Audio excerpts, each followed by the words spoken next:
Hola chicos, ¿cómo están? Antes de iniciar el programa, supongamos que estamos en el entretiempo de la final de un campeonato de fútbol. De pronto, sale un super artista para animar a las tribunas con sus canciones.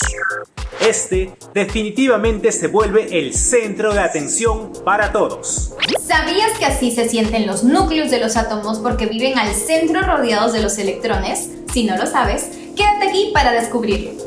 Bienvenidos a un nuevo programa de Tiempo para Aprender de Ciencia y Tecnología del quinto de secundaria. Solo por USMP TV, el primer canal educativo del Perú. Hoy, estos amigos son nuestros protagonistas, porque hablaremos de un tema muy importante en el mundo de la física.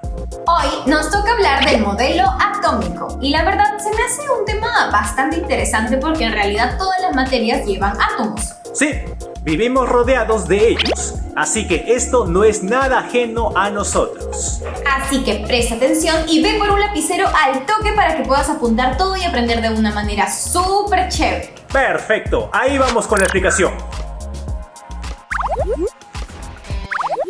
Alrededor del mundo y fuera de él, prácticamente todo es materia. Desde el polvo que se forma cuando te olvidas de limpiar tu cuarto hasta las enormes piedras con las que está construido Machu Picchu. También incluirá tu ropa, tus funcos, que son unos muñequitos bien chéveres que mucha gente colecciona, y hasta tu profe favorito. Entonces, como ya te hemos explicado unas 50.000 veces en los programas de Tiempo para Aprender Ciencia y Tecnología, ya sabes que la materia está compuesta de átomos. Y hoy te vamos a explicar acerca del modelo atómico actual. Para entender esto, vamos a ver históricamente cómo llegamos a ese modelo.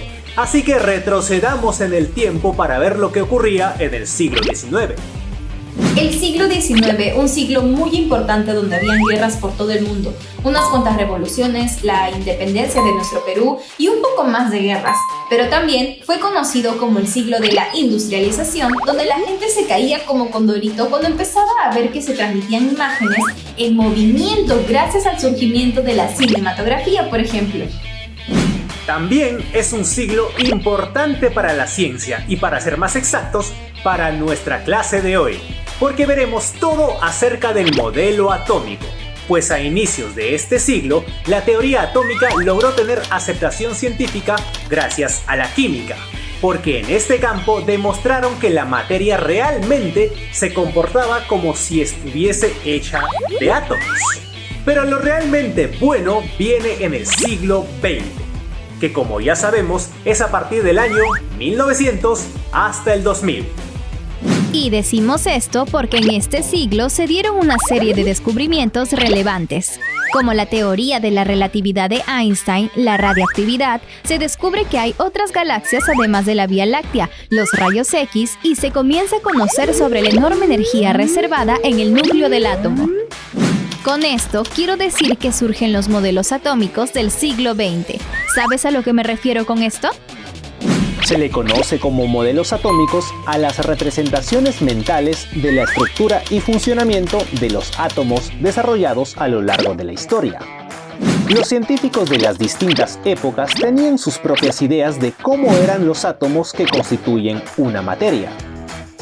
Claro, la idea que se tuvo del átomo no fue así como la imagen que ves mayormente en internet o tus libros de física del cole, sino que hubo distintas posturas y modelos antes de llegar a él. Así que veamos algunos de los modelos atómicos del siglo XX.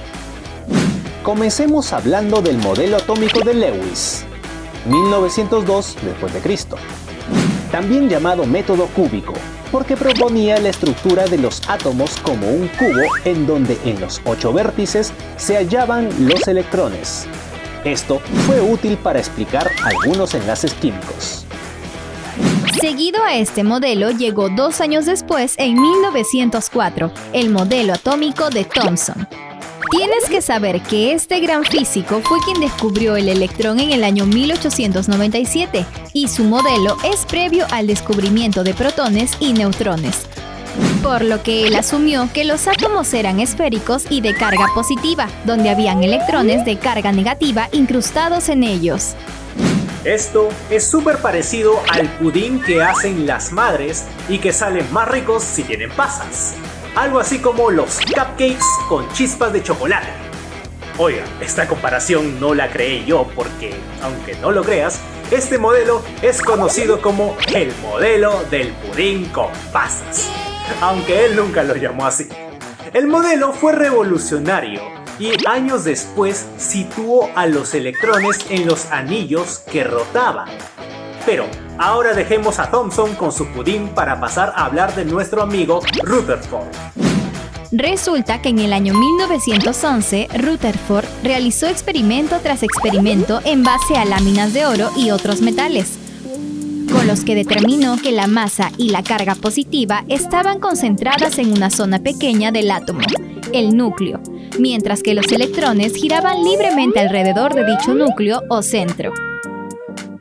Esto es un gran avance a la estructura del átomo actual, pero aún faltaban unos cuantos modelos por ver, así que pasemos al siguiente. Avancemos un poquito más en el tiempo hasta el año 1913, donde se conocería el modelo atómico de Bohr, que ayuda a completar la idea del modelo de Rutherford, y que también da inicio en el mundo de la física a los postulados cuánticos, por lo que se considera este modelo como la transición entre la física clásica y la cuántica. En este modelo se indica que las órbitas de los electrones son circulares y que además están cuantizadas, lo que quiere decir que el lugar de órbita siempre es el mismo. En otras palabras, que el electrón no puede estar a cualquier distancia, sino a distancias concretas. Además que las órbitas están separadas entre sí, de modo que el electrón no puede moverse entre ellas, pero sí saltar de una a otra órbita, aunque para hacerlo debe aumentar su energía. Ahora pasemos a hablar del modelo atómico de Sommerfeld. Dicho modelo atómico apareció en el año 1916 y fue propuesto por el científico Arnold Sommerfeld en un intento de completar lo ya planteado por Bohr.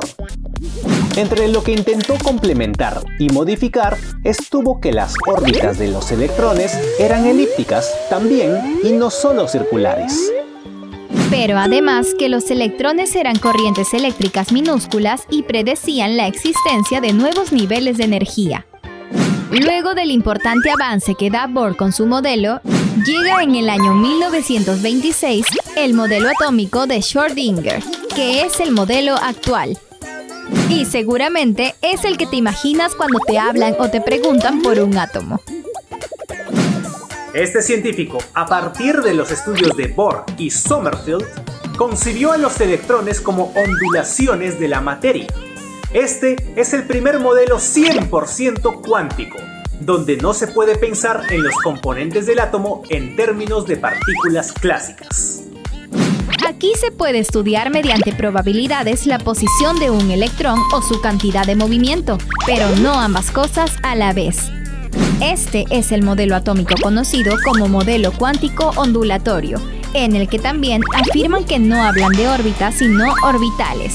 Profe, ¿cuál es la diferencia entre ambas?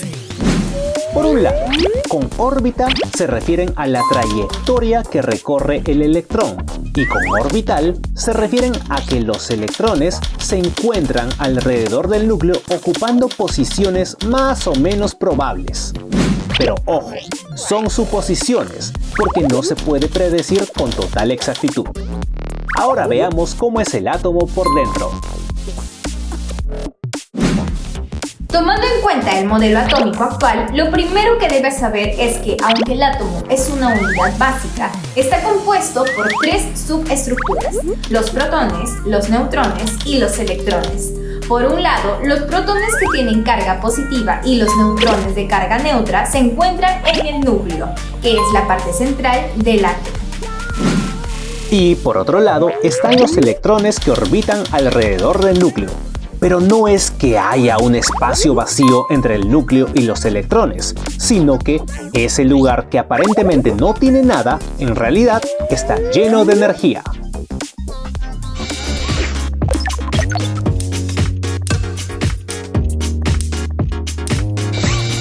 Bien chicos, llegó la parte que más me gusta del programa y como siempre, hoy en esta sección te vamos a enseñar cómo puedes diferenciar un átomo de otro a través de una tabla periódica. Señor Señor editor, por favor, muéstrenos en pantalla nuestra tabla periódica. Verás, el número de protones y electrones define a cada uno de los elementos de la tabla periódica. La cantidad de ambos es la misma en un átomo, con lo que llega a tener carga neutra. Por ejemplo, como vemos en esta tabla periódica, aparece el carbono representado por la letra C. El número que aparece arriba de su sigla es el número atómico. ¿Sabes qué significa esto, verdad? Si pensaste que era el número de electrones que posee cada elemento, estás en lo correcto. Ahora, ¿notas los dos números que están al lado derecho? Pues eso quiere decir que hay dos orbitales y que en uno de ellos hay 2 electrones y en el otro hay 4 electrones. Pero allí no acaban las sorpresas, porque si observamos bien, veremos que debajo de la palabra carbono hay unos números que no son cualquier tipo de números, sino el número másico, que va a ser recontra importante para poder encontrar el número de neutrones de un átomo. Aquí te muestro una fórmula para determinar los neutrones de un átomo. Número de neutrones igual número másico menos número atómico. Veamos cómo funciona. Por ejemplo, en el caso del carbono sería número de neutrones igual 12 menos 6 igual 6 neutrones. Este ejercicio que hemos visto es muy útil para conocer más a profundidad cómo es que están conformados los átomos que se encuentran en la tabla periódica. Y de hecho, son los que conforman los distintos materiales que tenemos a nuestro alrededor. Ajá. Pero aún hay otras cosas más que debemos saber sobre el mundo atómico y que a continuación en los Fisidatos hablaremos sobre algunos datos interesantes sobre esto.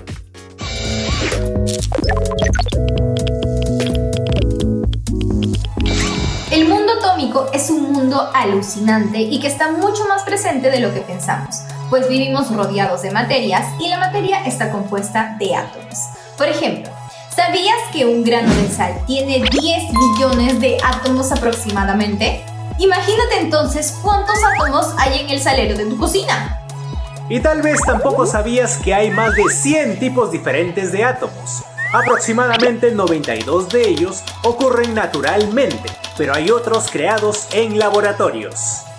El primer átomo creado por el hombre fue el tecnecio, que tiene 43 protones y aunque no lo creas, se pueden crear nuevos átomos agregando más protones al núcleo. Y para hacerte más o menos una idea del tamaño de los átomos, el promedio mide aproximadamente 1/10 parte de la millonésima parte de 1 metro de ancho.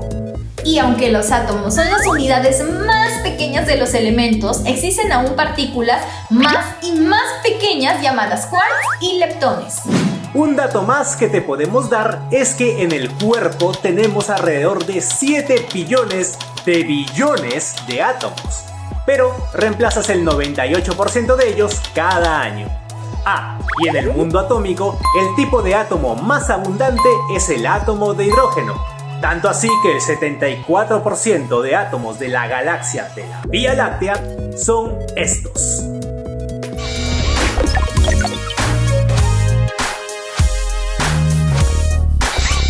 Todo esto del mundo atómico y los modelos que han surgido en los últimos años es increíble. Mi mente está llena de información intentando clasificar y recordar cada uno de los modelos que fueron surgiendo en el siglo XX. Espero que así tengas toda tu información en orden para que puedas responderme correctamente las siguientes preguntas. Primera pregunta: ¿cuál es el modelo atómico conocido como el modelo del pudín de pasas?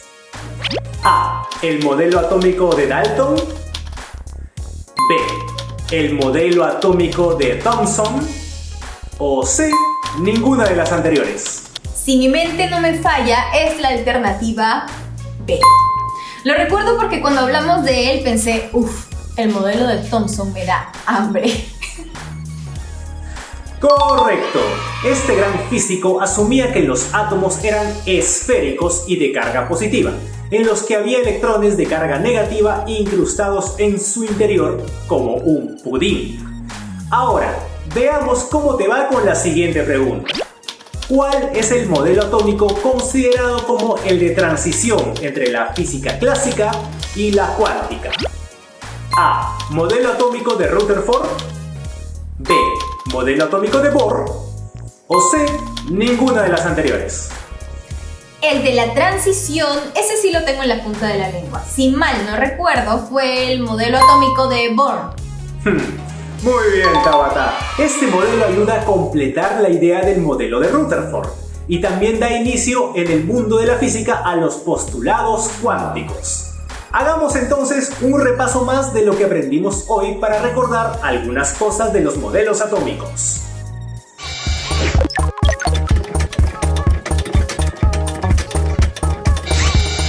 Hoy en el programa aprendimos acerca del modelo atómico actual.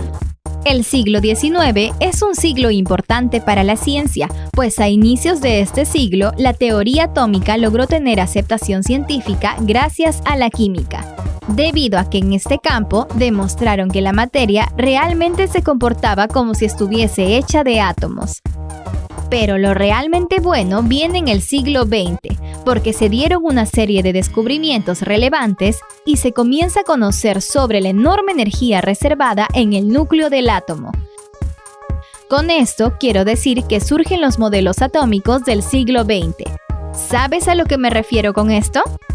Se le conoce como modelos atómicos a las representaciones mentales de la estructura y funcionamiento de los átomos, desarrollados a lo largo de la historia. Los científicos de las distintas épocas tenían sus propias ideas de cómo eran los átomos que constituyen una materia. Comenzamos hablando del modelo atómico de Lewis, también llamado método cúbico, porque proponía la estructura de los átomos como un cubo en donde en los 8 vértices se hallaban los electrones. Esto fue útil para explicar algunos enlaces químicos. Seguido a este modelo, llegó 2 años después, en 1904, el modelo atómico de Thomson. Tienes que saber que este gran físico es además quien descubrió el electrón en el año 1897, y su modelo es previo al descubrimiento de protones y neutrones, por lo que él asumía que los átomos eran esféricos y de carga positiva, en los que había electrones de carga negativa incrustados en ellos. Lo cual era súper parecido al pudín, y por eso este modelo es conocido como el modelo del pudín con pasas. Luego de él hablamos sobre el modelo de Rutherford, quien realizó experimentos en base a láminas de oro y otros metales más con los que determinó que la masa y la carga positiva estaban concentradas en una zona pequeña del átomo, el núcleo, mientras que los electrones giraban libremente alrededor de dicho núcleo o centro. Luego avanzamos un poquito más en el tiempo para hablar del modelo atómico de Bohr, que ayuda a completar la idea del modelo de Rutherford, y que también da inicio en el mundo de la física a los postulados cuánticos, por lo que se considera este modelo como la transición entre la física clásica y la cuántica. En este modelo se indica que las órbitas de los electrones son circulares y que además están cuantizadas, lo que quiere decir que el lugar de órbita siempre es el mismo. En otras palabras, que el electrón no puede estar a cualquier distancia, sino a distancias concretas. Acto seguido, pasamos a explicar sobre el modelo atómico de Sommerfeld. Dicho modelo atómico apareció en el año 1916 y fue propuesto por el científico Arnold Sommerfeld en un intento de completar lo ya planteado por Bohr. Entre lo que intentó complementar y modificar, sostuvo que las órbitas de los electrones eran elípticas también, y no solo circulares. Pero además que los electrones eran corrientes eléctricas minúsculas y predecían la existencia de nuevos niveles de energía. Luego del importante avance que da Bohr con su modelo, llega el año 1926, el modelo atómico de Schrödinger, que es el modelo atómico actual. Este científico, a partir de los estudios de Bohr y Sommerfeld, concibió a los electrones como ondulaciones de la materia. Este es el primer modelo 100% cuántico en los que no se puede pensar en los componentes del átomo en términos de partículas clásicas. Aquí mencionamos que se podía estudiar mediante probabilidades la posición de un electrón o su cantidad de movimiento, pero no ambas cosas a la vez. Además de explicar qué es el modelo atómico conocido como modelo cuántico ondulatorio, en el que también afirman que no hablan de órbitas, sino orbitales. Profe, veo que hubo toda una evolución a lo largo del siglo XX para poder seguir comprendiendo cómo funcionan las cosas a nuestro alrededor. Sí, y todavía, aunque creamos que hay mucho avance tecnológico, en realidad tenemos aún un gran camino por recorrer para entender muchas interrogantes en nuestro mundo. Y por ello veo la importancia de entender a los átomos, que son la composición de toda la materia que nos rodea. Profe, hoy me pongo a investigar sobre el tema un poquito más. Eso sería genial. Y también, por supuesto, que sigan viendo la programación de USMP TV, el primer canal educativo del Perú. Y recuerden que la educación nos hará un mejor país. Así que no dejen de recomendar nuestros programas para reforzar los temas que ven en clase, pero de una manera recontra chévere. Nos vemos en un próximo capítulo de Tiempo para Aprender Ciencia y Tecnología de quinto de secundaria. ¡Chao! ¡Chao, chao!